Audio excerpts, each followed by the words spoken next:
श्रीमद्भागवत नवम स्कंध ऊनविंश अध्याय। ऊनविंशरे शेज जाते विरक्त होई लभे मुक्ति। श्रीशुकोवाच जजाते बसे एक दिने ज्ञान प्रकाशिला ता मने। देवदानीर मेले थाई बोलो ए तार मुख चाहि। शुण सुंदरी तो अधीन विषय रसे मोर मन। पशिले काम अंधकारे भास्कर जेन्हे तम घरे। शुण भार्गवी मोर कथा पूर्वे दे इतिहास गाथा। कहते तत्वज्ञानी जने ग्राम्य भोग को निंदी मने।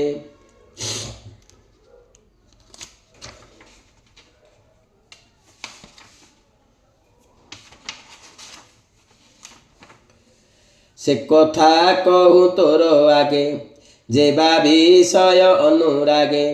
छाग जे छागी संगे दिने चरिवा अर्थे गले बने। छागी जे जल पान अर्थे कूपे पड़िला अनायते। स्वभावे कामी छाग जाति तार उधारे कला मती। केबे हे उधारी न पारे आसी मिलिला निज घरे। सेवने वृद्ध छागे थिला कूपे से छागी की देखिला। विशाल अग्रिताऊ धरी कूले स्थापिला जत्न करी। से छाग तार संग मेले रमण करे अति भले। अन्यान्य छागी काम बसे मिलिले से ही छाग पासे। स्थूल शरीर सूक्ष्म मुख स्थूल शरीर श्मश्रु मुख। ऋत सेचने अति दक्ष बलिष्ठ देखी सर्व छागी। ताहार प्रति अनुरागी से पुरुष जे छाग। कला छागी के अनुराग होइण काम ग्रहग्रस्त। छागी संगे हेला मत से छागी कूपे पड़िथिला। देखि निजर अवहेला कामी छाग को कला त्याग। ता प्रति होइला विराग सत्परे छागी गला चली। छाग जे पकाइब बाळी ताहार पछे गोड़ाइला। पथे छागी को न भेटिला छागीर अधि स्वामी घरे। से दुहे मिलिले सत्परे छागर लंबित वृषण। ब्राह्मणे कले कच्छेदन से कथा तत्वज्ञानी जने। कामर भोग स्मरी मने ताहार वृषण को नेले। पुणी ता देहे लगाइले से कथा कहूँ तोर आगे जेबा विषय अनुरागे। से छाग छागीर सहिते विषय भोगे दिना केते।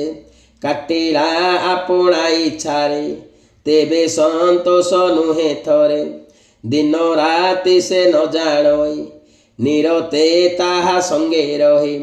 तथापि न लभिला तृप्ति अग्नि रे जेन्हे घृताहुति। से छाग प्राय तोर संगे मुहि बुड़िले प्रेम रंगे। तोहर माया रे मोहित होई न जाने मोर हित। शपथ द्वीपे राजा होई अज्ञाने बंचाइली देही। भूमि रे जेते शस्य थांती सुबन स्त्री पशु जाते।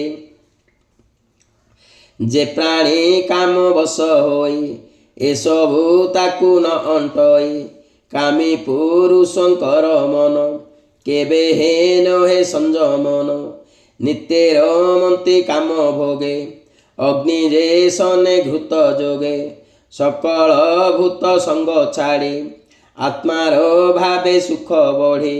आत्मा को देखे सर्वदेहे ता सर्वदिग सुखमय।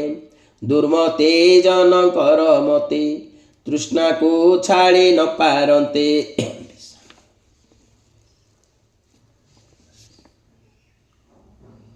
विश्राम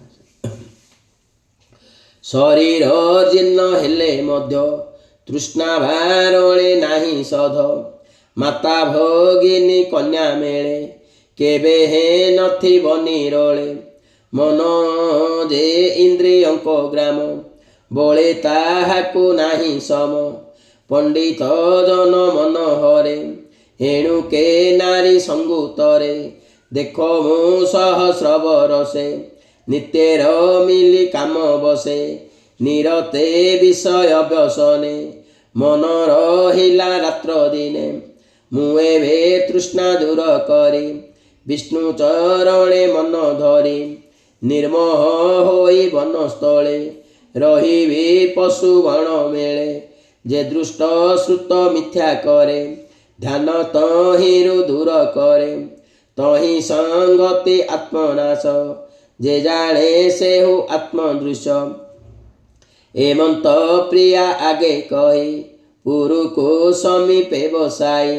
ତାର ବୟସ ତାକୁ ଦେଲା ବୃଦ୍ଧ ଶରୀର ଆବରିଲା।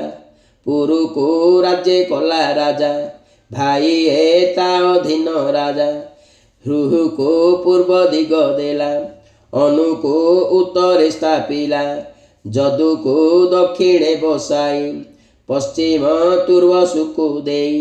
ଆନନ୍ଦ ଦେଇ ସର୍ବମନେ ତକ୍ଷଣେ ପଶିଲା ଅରଣ୍ୟେ। ଆତ୍ମାରେ ଆତ୍ମା ଧ୍ୟାନ କରି ଯୋଗ ଅଭ୍ୟାସେ ମନ ଧରି। ପରମ ବ୍ରହ୍ମେ ସେ ପଶିଲା ଶୁଣଃ ଅଭ୍ୟୁମନୁ ବଳା। ଏକଥା ଦେବ ଜାନି ଶୁଣି ସ୍ୱାମୀର ପଥ ମନେ ଗୁଣି। ସଂସାର ସ୍ୱପ୍ନ ପ୍ରାୟ ମଣି ହେମନ୍ତ ଭାଳି ସେ ତରୁଣୀ।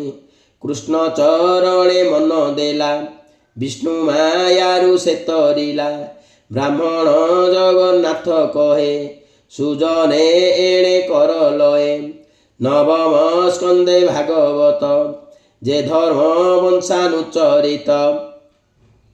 ଭାଷା ପ୍ରବନ୍ଧେ ହରି କଥା ଶୁଣନ୍ତେ ତୁଟେ ଭବ ବ୍ୟଥା। ଗୋବିନ୍ଦ ଗୋବିନ୍ଦ ଗୋବିନ୍ଦ ପଦୁ ଗଳୁଛି ମକରନ୍ଦ। ସେ ମକରନ୍ଦ ପାନ କରି ହେଳେ ତରିଲେ ବ୍ରଜ ନାରୀ। ସେ ବ୍ରଜ ନାରୀଙ୍କ ପୟରେ ମନ ଥାଉ ନିରନ୍ତରେ। ମନ ନିରନ୍ତରେ ଥାଉ ହା କୃଷ୍ଣ ବୋଲି ଯିବ ଯାଉ। ହା କୃଷ୍ଣ ବୋଲି ଯାଉ ଯିବ ମୋତେ ଉଦ୍ଧାର ବାସୁଦେବ। ଇତି ଶ୍ରୀମଦ୍ଭାଗବତେ ମହାପୁରାଣେ परमहंस संहितायां नवम स्कन्धे जजाति चरितं नाम ऊनविंशोऽध्यायः। जय जगन्नाथ।